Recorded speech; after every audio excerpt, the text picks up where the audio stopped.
Welcome everybody to what we believe will be the League 2 table come the end of the 1920 season. It's our prediction on how we think everyone will fare this season. Don't be too excited if you finish top of the league in my table. The last two times I've predicted that to happen, they've both been relegated out of the Football League. But let's get straight onto it on what we feel will be the table come May in the 1920 season. So straight in for the bottom two, we've gone for Mansfield Town and Cambridge United. Mansfield have brought in John Ironside from Kidderminster, who was very pivotal for them last season in the Conference North. And maybe they will get goals from Jacob Blythe, the former Leicester City youth player.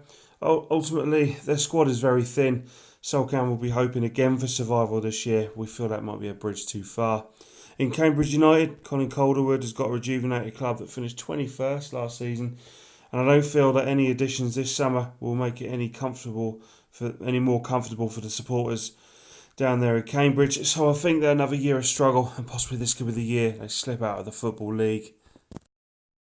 Next up, Crawley Town in 22nd place. Gabriel Kiofi's got a very hard job again this season. I thought they would do well last year with the experience brought in of Philip Moraes, Frankham, Ollie Palmer, players like that. I felt like they might have had a squeeze last season. They're getting maybe a playoff place.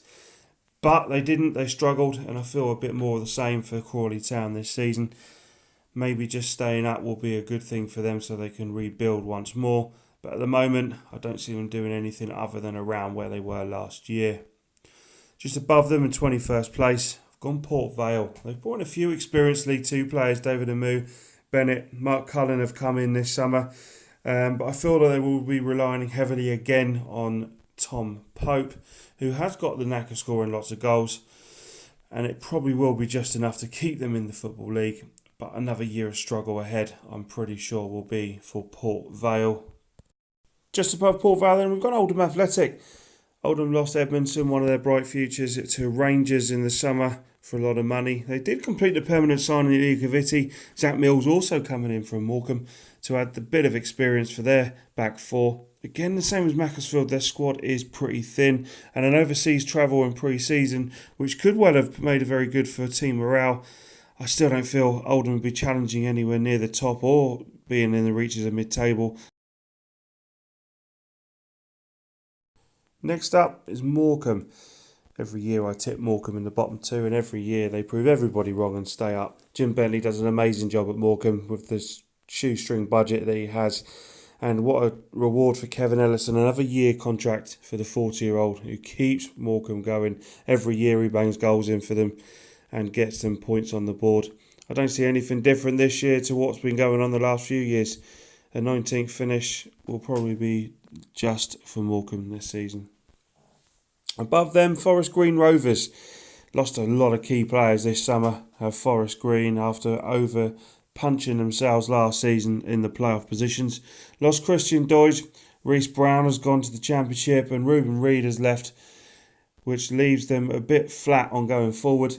They have a couple of additions that have come in the summer which can push them on a little bit, but we don't feel they get anywhere near the heights they did last year. Above them, another side who I don't see being near the bottom at all, but anywhere near the top I don't see it either. Ruben Reid comes in from Forest Green for Cheltenham Town. Plus they do have the goals experience of Luke Varney.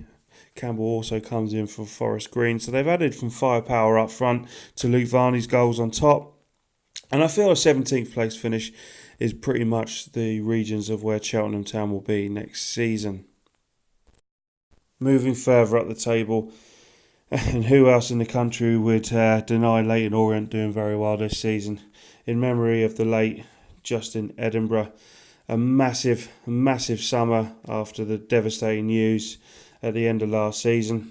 On top of that, they have lost Macaulay Bonne and Karoma to the Championship. I can't see Leyton Orient doing what a lot of teams do in League 2 after coming up from the National League and pretty much challenging straight away with the momentum coming in forward. I see them not struggling. I see them not doing amazingly well. They do have brought in Connor Wilkinson up front, who has got a lot of firepower, and League 2 should be a very good level for him to perform getting goals. But I see Leyton Orient lower mid-table, as much as I'd love to see them do well. for everything that's gone on at that club this year. Grimsby Town next in our list. They've taken a lot of chances this season in the transfer window. James Hansen comes in and he'll need to rediscover some of that Bradford form he had in League 2 a few years ago if he wants to do anything this year. And Matt Green comes back into the Football League after a stint with Salford City. Matt Green knows where the goals are. Hansen knows where the goals are. If them two can click, Grimsby do have a chance this season of being maybe an underdog in pushing forward like someone like Newport did last season. Also brought in Moses Ogbu, their trump card if you like. If he performs and does anything, what a find that would be coming over from Saudi Arabia. But they don't see the Grimsby struggling. I think they'll have a bit more comfortable season than they did in the previous. And touching on Newport County, leads us on to Newport County in 14th place. Last year, a cup run for the teams in League 1 and 2 normally derail you a little bit for the league. But once Newport went out of the FA Cup after a phenomenal run where they went and ended up playing Manchester City, it rejuvenated them as a club and they pushed on to get into a playoff place where they were very unlucky not to get promoted into League 1. However, losing top goalkeeper Joe Day and Dan Butler, their regular left-back, who gave them a lot of dangerous attacks down that left-hand side last season, I don't see Newport doing as well as they did last year. And I think 14th place is adequate of where they'll be next season. Taking up the bottom half at the top of it, in 13th place, Carlisle United. They do have a short squad. They've lost the threat of Devitt, who's gone to Blackpool, who created and scored a hell of a lot of goals for Carlisle over the last couple of years. They do have big leaders in their squad. Byron Webster has a lot of experience along with Mike Jones. That should see him enough to steer him out of trouble next season. And will youth be the answer? A lot of pre-season started already and Carlisle United have used a lot of youth players. Maybe want to push them into that first team next year. A couple of players that have gone noticed in their squad so far. There's left-back Branthwaite and Josh Dixon. Possibly a couple of gems for them this year. I feel they probably will need a couple of them to shore up that squad, who looks quite thin at the moment, with a little bit of quality still in there in the mix as well. So that was the bottom half. Now moving on to the top half. In 12th place, Crewe Alexandra. We'll need Kirk to step up again. Another few goals for him. The youngster has taken to league football very well, and we feel he'll probably get a few more goals than he did last. They did lose Bowery to the MK Dons in the summer, who played a lot of times for Crewe last year and was very good linking up with Kirk. However, we feel that Crewe, a couple of good additions, will see them in mid-table. Just above them then, Colchester United. Lost Smodics, lost Kent. A big players for them last season, which puts me off putting them near the playoff places for next year. They do have a few good players coming on, and Paris Cohen Hall knows all about this league. There's always been questioned of his attitude, but not his quality. Seen him play a fair few times, and every time he's always a threat. So hopefully we'll fill one of the voids from the two of the key players that left. And also they're taking a gamble on non-league. The winger Michael Fernandez comes in, who will hope to hit the ground running into the Football League for himself, as will a lot of clubs that have gone into the non-league market this season. Big fan of the appointment in the next team. 10th place, I've gone for Walsall. Daryl Clark comes in, who will no doubt give Walsall a massive chance of getting back into League 1. We don't personally feel it will be this season. He's lost, two of their last player of the years, Joe Edwards and Andy Cook, who have both left to League 2 rivals as well, which will hurt them. They also lost left-back Lehigh, who created a hell of a lot for them down that left-hand side, and could end up losing more this summer, with Ferrier and Dobson being linked with other clubs too. They have brought in experience with Danny Guthrie and a couple of other players this season, and Gordon's always capable of scoring goals for Walsall. The reason why I've put them so high, even with losing all them players, Daryl Clark knows this league, and I feel eventually, if not this year, maybe next, they will be back in League 1 without any time at all. Getting close to those playoffs now, so the couple of clubs that will just miss out on them playoffs. In 9th place, we've gone Swindon Town. Phil Swindon will improve a lot this season. They've definitely shored up their defence in bringing in Baldry, Hunt and Fries. That will help them without any shadow of a doubt. I feel they're a striker short of possibly gatecrashing that playoff at the moment, with a still few weeks go of the transfer window. But as things stand at the moment, I can't put them in there because I don't know where all them goals are going to come from. Adam May comes in from Portsmouth in the midfield as well, a youngster who's been billed with a good potential. So they do have a very good backline in their side. I just feel like they are goals short of breaking that playoff place. Just above them, Northampton Town. Harry Smith in from Macclesfield. He done very well last year. His stats were fantastic for a side that struggled so much. And also a lot of goals are coming in from Matty Warburton from Stockport County in the Conference North. He, after seeing a couple of times last season, has got a lot of pedigree in his ways of playing, and he could well adapt to League Two very easily. They've then also got the experience of Adams, McCormack and Chris Lyons coming into that squad. Northampton Town, while I don't think they will be outside the playoffs, I fancy other sides ahead of them, but I feel they have a good season this year, the Cobblers. And no, that is true. Into the playoffs then. First place we've gone for, 7th place, is Plymouth Argyle. Ryan Lowe comes in after guiding Bury to promotion last season and brings a few of his friends along with him as well. Aimson, Mayer, Telford and McFadzean have all joined the Green Army in trying to aim to get promotion this season. Ryan Lowe played a great brand of football last season for Bury. Very fast, passing, attacking football that Plymouth fans will surely be excited about seeing next year. I feel they're probably, like Swindon, a striker short from challenging the top 3 or a bit higher, which, with a few weeks of the window, Lowe will probably want to bring in another striker as well as Telford. Joel Grant knows this league very well, but with losing such key players in Graham Carey, Ladapo, Lemires, they've got a very big hole to fill to try and get them goals back into home park. Promotion's not out of the question. We feel top 3 push is probably a big ask at the moment with the squad they have. Just above them then, Plymouth, Exeter City. The Devon Derby will be back next season, and we feel Exeter would do just a little tad better than Plymouth as things stand at the moment. They've brought in a very good striker in Nicky Jose, who will want to be settled for once. This is his 12th club at the age of 27. Not played more than 21 league games since the 15-16 season.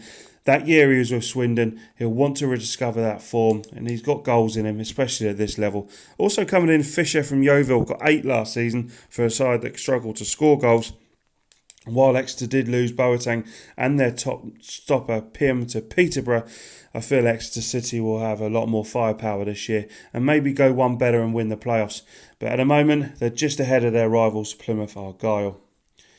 5th place, Stevenage Borough. Dino Maria has got a very big summer to gel his side together, but we feel that Stevenage, with the ambition that they're showing at the moment, will be near the top of the table this year. They've got Nugent and Cuthbert, which is great for League Two in defence. Stokes comes in from Bury and has the attacking prowess of Newton and Guthrie. And how about this lad? Maybe he can be the next Jamie Vardy story. Jason Cowley, Bromsgrove Sporting FC last season, 102 goals in 127 league games. Can he make that step up? And will he be the wild card that Stevenage need? So we've discovered that. Who's going to miss out on the top 3? Who have we got in 4th place? We've gone for, in 4th, Salford City. However, stories and transfer stories in the last couple of days, I probably feel they may make the top 3 this season. But as things stand, is what we're doing. They have signed a very good player in Richie Towell, who comes in after playing regularly in the Championship for the last couple of years. Last year, a regular for Rotherham United and Ireland under 21. What a signing that is for League Two football. They've still got the danger of last year of Lloyd, Rooney, Whitehead, and their talk of possibly David Wheater coming in from Bolton Wanderers will surely no doubt make Salford a real top target for promotion this season. The ambition's there, the squad of 92 want it to be there. How far can this club go? Well, we feel they'll be near or nearabouts to promotion this season, that's for sure. The first promotion place, Scunthorpe United, Paul Hurst. I feel he's got a very good squad at Scunthorpe United this season. Yes, they've lost Josh Morris to Fleetwood, the linchman for the last few years of their goals. Plymouth Argyle fans would be happy not to see him next season at home park. But they've got Adam Hamill, Lee Novak, Van Veen if he finds his confidence back, Cole Clough to come back from injury. Scunthorpe United have a squad capable of getting promotion. They were probably too strong to probably go down from League One last year. A few manager chops and changes never really helps the momentum of a club so close to the Championship only a couple of years ago. But Paul Hurst, he knows the experience. He's done it down here. He's got great pedigree. And I feel that Scunthorpe United will be one of the teams to beat this season and will finish in third place. Going up with them in second, the Stags of Mansfield Town. The goals of Tyler Walker are surely gone and they will miss them massively. But what they have done, they've improved immensely, bringing in two top strikers. Andy Cook comes in from Walsall last season, their player of the year, after a ton of goals in League One. Will only surely make sure it's the same amount or better at this level. And also Nicky Maynard. Questionable on the way they announced him on social media. However, that is, Nicky Maynard will be a top striker for Mansfield last year. Scored goals to keep Bury promoted last year. Cook and Maynard, I mean, that strike force is enough to get them promotion alone. And Khan will hope to try and chip in with a few more than last year. He's capable and they've got a very good squad going forward, Mansfield. I don't see anything stopping them this year. They may have been very close the last couple and probably were one of the favourites the last 2 years to start. But this year I don't see anything stopping the Stags in promotion. And then the team who top spot, Bradford City. I probably didn't think they'd be at this level again so quick after leaving it. The ambition was probably to get themselves back into the Championship. It hasn't gone right for them. They find themselves back in League Two. They also know, and they've got a few bodies around the place that probably know what it's like to be in League Two last year. They were the biggest scalp at the time, and they want to try and stay away from having a few years down in this level yet again. But what they've done is they've brought in players that probably wouldn't look out of place in a squad in League One. Strikers, James Vaughan, Clayton Donaldson. On top of that, they do have Owen Doyle on the bench as well to call upon. I don't know which one of them strikers will start, but Doyle will score goals, Vaughan will score goals at this level, and Donaldson maybe have had a year or two of struggling to find the back of the net, but he coming up against his defences in League Two, I've got no doubt he'll at least hit double figures next year for Bradford City. On top of that, they've also brought in top players in Henley, Longridge, and they have got a squad built to win this league. Hope Akpan, Sean Scannell, the whole squad is capable. The whole squad is pretty much at League One level. Yes, they got relegated last year through some downfalls of people here, there and everywhere, but I don't care what you say. Bradford City have got a squad capable of playing a level higher, and I feel that this year Gary Bowyer will grab this opportunity by the scruff of the neck and get them over the line and finish in top spot this season. They're my money on promotion for champions for League Two. There we go. That's my prediction on what the League Two table looks like next season. If you want to have a tip on top goal scorer, I don't think you can look any further than Nicky Maynard and Andy Cook at Mansfield. But my money would also be on Nicky Ajose for Exeter City. He can find his feet at a club, play regularly for a whole season. He's capable of 20 plus goals this season. But that's our take on it. That's our prediction. Let us know yours if you agree, if you don't agree, who you think could be a dark horse this year that no one's really thought of. Put your comments down below. Give this video a like. And don't forget to subscribe to follow up in the next couple of days where we'll be doing our League One predictions for next year, building on all the way up to the Premiership. Good luck this season, whoever you follow, and remember, football is always the winner. Thank you.